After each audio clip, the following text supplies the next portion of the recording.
Swiggity swag, what's in the bag? Jay here, and I am bringing you guys another Pokemon X and Y Wi-Fi battle, and this is up against Hydreigon, or aka TheHydreigonKing. And as you can see from my team, I am using the same team from last time. I didn't even get to use the Charizard last time, so I wanted to try out Charizard for real this time, and Garchomp.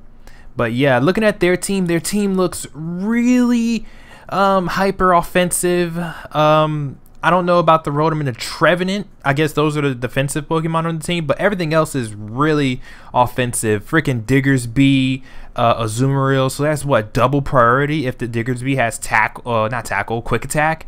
And then Azumarill always carries Aqua Jet. We got that fast ass Noivern, and then we got that powerful T-Tar. We already know what the Mega is, but yeah, let's go ahead and jump into the battle though. So yeah, so their team is looking really scary right now because there's just a bunch of powerful threats on their team. But I am going to go ahead and lead off my Greninja because I always most likely lead off my Greninja, as they lead off with their Noivern, which sucks because Noivern is actually faster than Greninja by like 1 point. Like Greninja has a base speed of 122, while Noivern has 123, I do believe. So I go ahead and switch out into my Sylveon, as they actually switch out and go into their Rotom, because I guess they predicted me to go for the Ice Beam, but I didn't want to risk trying to outspeed that Noivern at all. So they switch in their Rotom, I switch in my Sylveon. I don't know why it always ends up this way, but my Sylveon always gets burned by a fucking Rotom every single time. I have no clue why, but we go ahead and exchange statuses. I honestly think that burn for me is better than poison for him, but at the same time though, he has Volt Switch, so he can just keep on Volt Switching out and resetting the toxic turns. But they go for the Volt Switch, and they switch out into their Azumarill, as I actually go for the Moonblast just to get any damage on whatever decides they want to come in, or the Rotom if it decides to stay in. And fortunately for me, unfortunately for them, I do get a critical hit, which actually does play a part in this battle, because you're going to see in a minute that this Azumarill is actually packing a Life Orb. So it actually so that critical hit limited the survivability of this Azumarill by a lot. But I go ahead and just keep my Sylveon in because I wanted to see what this Azumarill was going to do. I should have went for the Protect right there, but I'm not really sure why I did that. I thought I was going to be able to take the Play Rough a little bit better, or whatever move it went for, but I didn't. But Sylveon is dead. There is a Wish still up in the air, which kind of surprised me a little bit, because you're going to see in a minute. I go for the Sword Stance here. I figured, my Aegislash should be able to take at least one hit from this Azumarill, whatever move it goes for. It goes for the Waterfall. I do take it relatively well. They do get a crit too. That was a crit. Like, my goodness, that was great. And then this surprised me right here. I actually get the Wish back, and I was like, huh, okay, so basically if I go for the Wish and then my Pokemon dies that same turn, I think the next Pokemon that comes in gets the Wish. So basically it's like my Aegislash didn't even take any damage. And I go for the King Shield just to scout to see what that Azumarill was going to do, and if it tried to attack me, I could have lowered its attack. But they switch out and go into their Trevenant, which probably wasn't the best play, because now I'm able to go for this Shadow Sneak, and I am able to take out this Trevenant.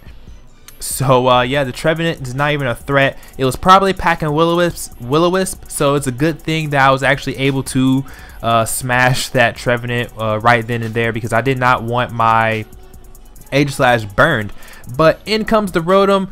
I think I'm +2, so this Shadow Sneak is not going to actually kill, and this Rotom does pack the Will-O-Wisp, so it does go for the Will-O-Wisp. I really didn't care, because I could just Swords Dance up and completely ignore the Will-O-Wisp, the burned attack cut. So I think that's what I end up doing, because either that or I go for the no, I think this time I actually go for the Sacred Sword, just in case they wanted to try to switch into their T-Tar, and or Diggersby predicting me to go for the Shadow Sneak. So then if they switched one of them in, I could easily just knock it out from whatever range it was at. But they stay in with their Rotom, and it was basically a win-win situation, because if they switched, something was going to get popped with the Sacred Sword, and if they stay in, Rotom would die to a Sacred Sword, because yeah. So I go ahead and switch into shield form to see what this Diggersby wanted to do, and go for the King Shield, and they go for the Rock Slide. I'm not sure why they went for the Rock Slide over the Earthquake. Maybe predicting me to switch into my Charizard, predicting them to go for the Earthquake.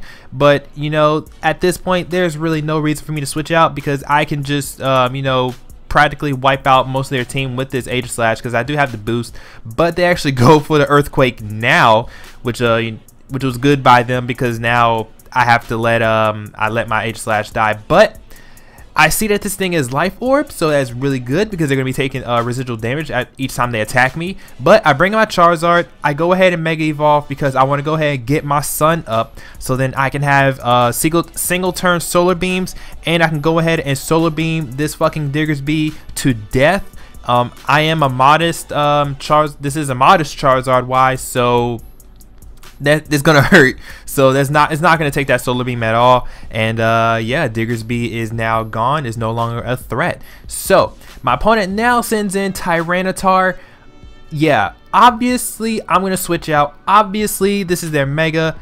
Obviously they're gonna Mega Evolve, and obviously they know I'm gonna switch, so they're gonna go for the D-Dance. So I go into my Fortress because Fortress is my physical wall, and I know I can take at least one hit from the T-Tar because of the sturdy ability. But not only sturdy, but also because Fortress has really high physical defense, so I'm not scared of this Tyranitar at all. But I think I end up going for either my Stealth Rocks here.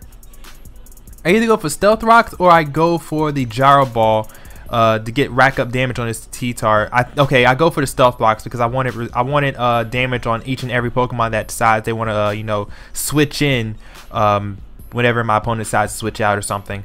But now I think I go ahead and sack off my Fortress because there's nothing on my team that wants to take a +1 crunch from a freaking Mega T-Tar. Like, nothing on my team wants to take that, so I go ahead and let Fortress die so I can go ahead and have a free switch to my Garchomp. My Garchomp is Choice Scarf, Jolly, max speed, so I will be able to outspeed this T-Tar even after the Dragon Dance. And I'm gonna go for the Earthquake, get some damage on this T-Tar. And I was really expecting my Garchomp to die right here, but it didn't die, which is actually really surprising. So I am able to stay in, go for another Earthquake, and take out this Tyranitar.